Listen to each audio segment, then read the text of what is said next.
Start. नमस्कार दोस्तों, जैसे जैसे लोकसभा की तारीख नज़दीक आ रही है, मतदान की आरोप प्रत्यारोप की राजनीति के साथ ही राष्ट्रीय लेवल के नेता भी अब एंट्री कर चुके हैं। 6 मई को अलीराजपुर जिले के जोगट में राष्ट्रीय कांग्रेस के पूर्व अध्यक्ष राहुल गांधी आए थे और उन्होंने वहां मंच से सभा को भी संबोधित किया था। इस दौरान राहुल गांधी ने मंच से कहा था कि भारतीय जनता पार्टी आदिवासियों के ऊपर अत्याचार कर रही है और आदिवासियों की हितैषी सरकार नहीं है। इसी पर हम बात करेंगे वन मंत्री नागर सिंह चौहान से कि राहुल गांधी जी आए और उन्होंने कल मंच से एक आरोप लगाया भारतीय जनता पार्टी पे कि भारतीय जनता पार्टी आदिवासी विरोधी पार्टी है।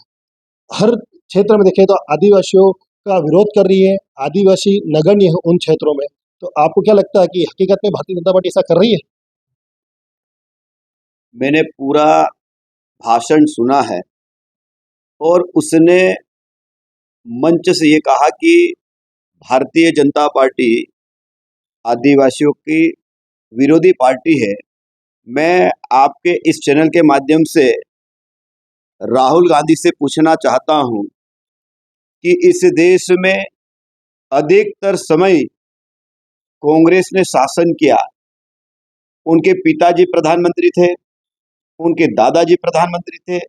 मैं उनसे पूछना चाहता हूं कि देश के अंदर जब आदिवासी विभाग, आदिवासियों के लिए मंत्रालय कब बना, सबसे पहले उसका जवाब देना चाहिए। और मुझे कहते हुए बहुत प्रसन्नता है कि इस देश के अंदर भारतीय जनता पार्टी की सरकार और देश के प्रधानमंत्री अटल बिहारी वाजपेयी जी बने। उस समय दिल्ली सरकार के अंदर आदिवासी भाइयों बहनों के लिए विकास के लिए मंत्रालय बना और वहां पर उसके बाद आदिवासियों की पहचान केंद्र की सरकार में हुई। और मैं आपके इस चैनल के माध्यम से ये भी पूछना चाहता हूं कि राहुल गांधी और कांग्रेस की सरकार ने आदिवासी भाइयों बहनों के लिए आज तक कौन सी योजना बनाई जो आज भारतीय जनता पार्टी के बारे में अनर्गल बात कर रहे हैं। मुझे कहते हुए बहुत प्रसन्नता है कि मध्य प्रदेश में भारतीय जनता पार्टी की सरकार आदिवासी गरीब भाइयों बहनों की लगातार पिछले 20 वर्षों से सेवा कर रहे हैं। और आज मुझे कहते हुए खुशी है कि आज आदिवासी भाई बहन संपन्न हुआ। आदिवासी भाई बहन के पास आज आर्थिक विकास और आर्थिक उन्नति हुई है तो भारतीय जनता पार्टी की सरकार में हुई है। लेकिन जिस प्रकार राहुल गांधी बचकाना हरकत कर रहे थे, कल भी जिस प्रकार हमारे समाज के नेता कांतिलाल भूरिया जो कांग्रेस के लोकसभा प्रत्याशी है, उनको मंच से बाहर किया। पूरे मीडिया के लोगों ने देखा और पूरे हमारे आदिवासी भाई बहनों ने जो सामने बैठे थे उन्होंने भी देखा और उनको कहा कि इधर बैठो। तो क्या राहुल गांधी से मैं पूछना चाहता हूं, क्या आदिवासियों का आप मंच से सम्मान कर रहे हैं? और मैं आज गर्व के साथ कहना चाहता हूं कि भारतीय जनता पार्टी की सरकार में आज हमारी राष्ट्रपति जी श्रीमती द्रौपदी मुर्मू जी, आज किसी पार्टी ने उनको सर्वोच्च पद देने का काम किया है, भारतीय जनता पार्टी की सरकार ने किया है। ऐसे कई पद आज आप मध्य प्रदेश में देखते होंगे। महामहिम राज्यपाल जी आदरणीय मंगूभाई पटेल जी आज मध्य प्रदेश के राज्यपाल है।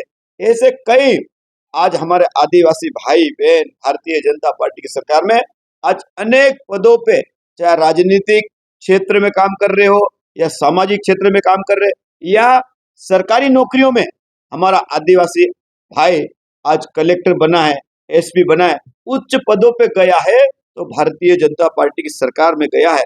मैं ये भी कहना चाहता हूं कि कल राहुल गांधी ने एक मीडिया के बारे में भी कहा कि मीडिया मोदी जी के पक्ष में प्रचार करती है। मैं उनसे ये कहना चाहता हूं कि कांग्रेस की सरकार के समय सरकार की कोई योजना नहीं थी, कोई बातें होती नहीं थी, तो मीडिया के लोग प्रचार प्रसार क्या करते? आज भारतीय जनता पार्टी की सरकार में गरीब व्यक्ति के कल्याण के लिए एक ने अनेक योजना देश के प्रधानमंत्री नरेंद्र मोदी और भारतीय जनता पार्टी की सरकार ने बनाई है। इसलिए मैं ये कहना चाहता हूं कि अब राहुल गांधी को इस देश की जनता ने पूरी तरह से नकार दिया है। कल आपने सभा में देखा होगा, और कांग्रेस के शहजादे विक्रांत भुरिया बड़े बड़े दावे कर रहे थे कि 50,000 लोग आएंगे, 50,000 लोग आएंगे। तो मैं देख रहा था 12:30 बजे तक तो तोते उड़ रहे थे, वहां पे तोते उड़ रहे थे, और वहां पर सम्मानजनक लोग आ गए और उस मंच से भी बड़ी बड़ी बातें कर रहे थे। लेकिन मैं ये आपके इस चैनल के माध्यम से कहना चाहता हूं कि अब आदिवासी भाई बहन मेरा बहुत जागरूक हो चुका है, समझदार हो चुका है, और वो अच्छा और बुरा क्या समझता है, विकास कौन कर सकता है वो भी जानता है।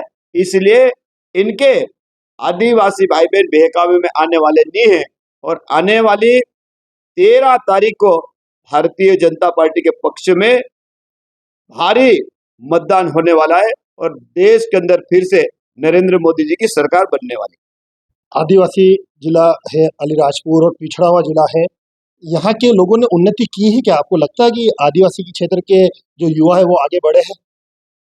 आज मुझे कहते हुए बहुत प्रसन्नता है कि एक जमाने में जो अलीराजपुर जिला बहुत पिछड़ा हुआ था और शिक्षा के क्षेत्र में तो बहुत पीछे था, लेकिन आज अलीराजपुर जैसे छोटे से जिले में आज 5 आईएएस कलेक्टर बने हैं। इससे बड़ी खुशी की बात क्या हो सकती है? और कई अनेक पदों पे, चाहे एसपी हो, डीएसपी हो, टीआई हो, विभागों में एसडीओ है, आरएएस में ही, ऐसे कई अनेक पदों पे आज हमारा आदिवासी बेटा बेटी बढ़ रहे, डॉक्टर बने, इंजीनियर बने। तो आज अलीराजपुर का जो बेटा बेटी है, झाबा का जो बेटा बेटी किसी से कम नहीं है, वो बहुत आगे बढ़ रहा है।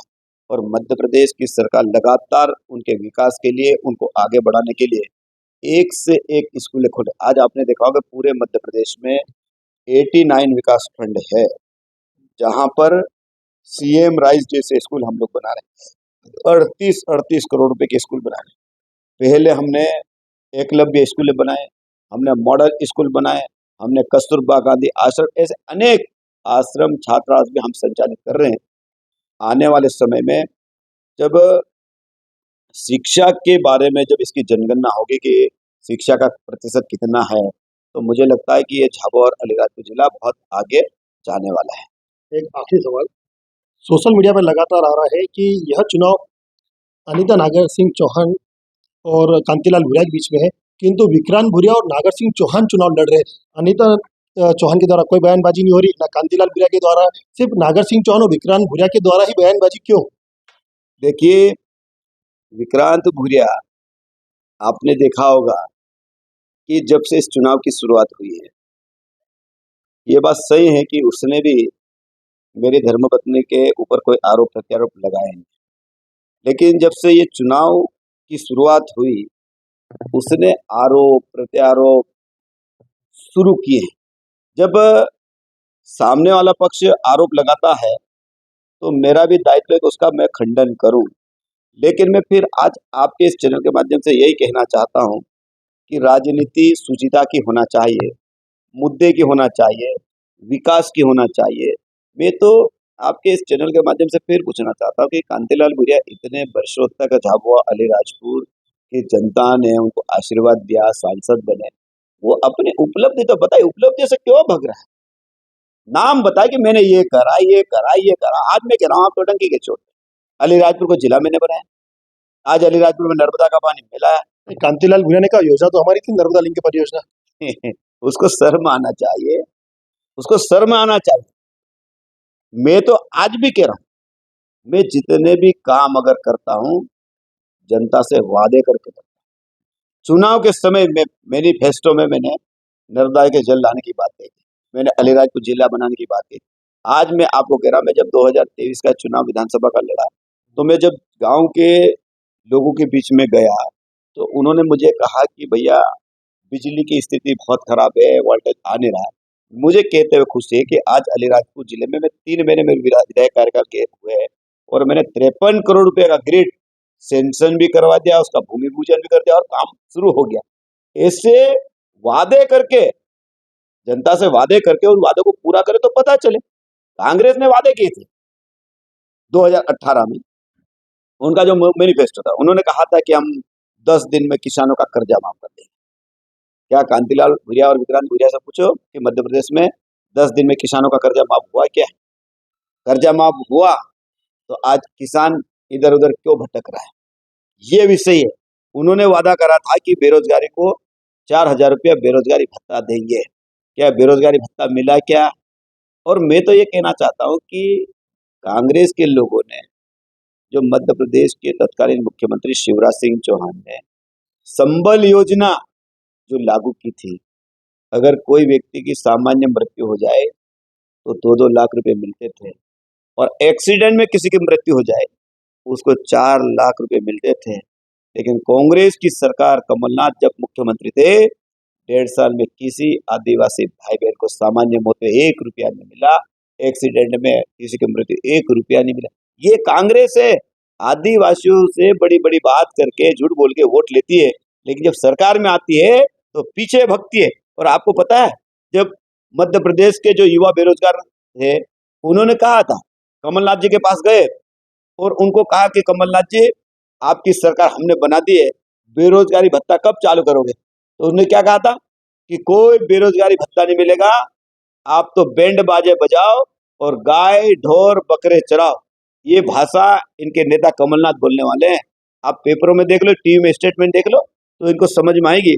इसलिए ये कांग्रेस के लोग हमेशा झूठ बोल के आदिवासी गुमराह करके वोट लेते हैं, लेकिन भारतीय जनता पार्टी जो कहती है, और आज भी मैं कह रहा हूं कि अनीता नागर सिंह चौहान लोकसभा का चुनाव जीतेगी, 5 साल में मेडिकल कॉलेज झाबुआ या अलीराजपुर में लाएंगे, मेरी गारंटी है, हम वादा करके। और मैं तो ये भी कह रहा हूँ, कृषि कॉलेज लाओगे? मैं कह रहा हूँ अलीराजपुर जिले में कृषि कॉलेज, हम इसी कॉलेज में सब्जेक्ट चालू करने वाले, सब्जेक्ट इसी का नया कॉलेज नहीं बनाएंगे हम लोग, इसी कॉलेज में कृषि विषय के जो सब्जेक्ट है उनको आने वाले समय में हम चालू करने वाले। मैं आपको कह रहा हूँ, भारतीय जनता पार्टी जो कहते हैं वो हम करते हैं। और आज भी मैं कह रहा हूँ, मैं जब विधानसभा का चुनाव लड़ा, उस समय सोंडवा विकासखंड की जनता ने मेरे से कहा था कि सोंडवा में नर्मदा जी का पानी है। आज भी मैं कह रहा हूँ कि 5 साल में नर्मदा जी का पानी सोंडवा में लाके हम दिखाएंगे और गांव और सोंडवा की जनता को समर्पित करेंगे। हम जितने भी काम करते डंकी के चोट पे करते हैं, क्योंकि राहुल गांधी जी ने एक मुद्दा कल फिर उठाया था कि पलायन को लेकर। लगभग 20 साल आपकी सरकार को हो गया, लेकिन पलायन आज भी जारी है। देखिए, मैं आपसे ये कहना चाहता हूँ, ये कांग्रेस के लोग चुनाव के समय हमेशा पलायन का मुद्दा उठाते हैं, लेकिन मैं आपको ये कहना चाहता हूँ कि पलायन का मुद्दा कभी भी जीवन में खत्म नहीं हो सकता। वहां पे जो हमारे आदिवासी भाई बहन जाते हैं, वहाँ बटई में खेती करते हैं, वहां पर गुजरात में बड़ी बड़ी जमीनें हैं, वहाँ पानी है, वहाँ बिजली है, और वहाँ के जो बड़े लोग हैं वो विदेश में रहते हैं, उनकी पूरी जमीन खाली पड़ी है। तो वो जमीन हमारा यहाँ अलीराजपुर का, झाबुआ का आदिवासी वहाँ जाता है और बटई में काम करता है। आपको पता होगा, खेती 4 महीने या 5 महीने की होती है, और वो 35% बटई पे काम करता है। तो 4 या 5 महीने में वो लाखों रुपये गुजरात से लाते हैं, और वहाँ उनका इतना मान सम्मान भी, जिनकी खेती है उतना मान सम्मान भी परिवार जैसा रखते हैं। तो ये कहना ठीक नहीं है, लेकिन मैं आपको विश्वास दिला रहा हूँ कि आने वाले समय में, मैंने पहले भी कहा कि अलीराजपुर जिले में मैं डायमंड का उद्योग लगा, स्वीकृत भी हो गया, टेंडर भी लग गया। और मैं कहना चाहता हूँ, मैं अभी झाबुआ भी गया था, झाबुआ के लोगों से भी बात की, क्या झाबुआ जिले के लोग डायमंड हीरा घिसने का काम करते? उन्होंने कहा नहीं। लेकिन अलीराजपुर जिले के हजारों युवा बेरोजगार जो बच्चे हैं, जो डायमंड को तराशने के लिए सूरत जाते हैं, बड़ौदा जाते हैं, गुजरात जाते हैं, ऐसे जो अलीराजपुर जिले के हमारे जो बेरोजगार बच्चे हैं, जिनको हुनर है हीरा घिसने की, तो आने वाले समय में छकतला में शानदार हीरा उद्योग लगा रहा हूँ, और जिससे कि आने वाले समय में यहाँ के युवाओं को, बेरोजगार युवाओं को यहाँ पे रोजगार मिले। ऐसा कि ऐसा हम आने वाले समय में झाबुआ के लोगों से बात करके क्या हम अच्छा कर सकते हैं, या हम रोजगार क्यों पैदा नहीं कर सकते, इस ओर भी आने वाले समय हम लोग ध्यान देंगे। ये थे हमारे साथ में वन मंत्री नागर सिंह चौहान, रतलाम लोकसभा प्रत्याशी अनीता नागर सिंह चौहान के पति, जिन्होंने राहुल गांधी के द्वारा जो आदिवासियों के बारे में कही गई बात और पत्रकारों को लेकर कही गई बात पर कटाक्ष किया है। राकेश चौहान, अलीराजपुर।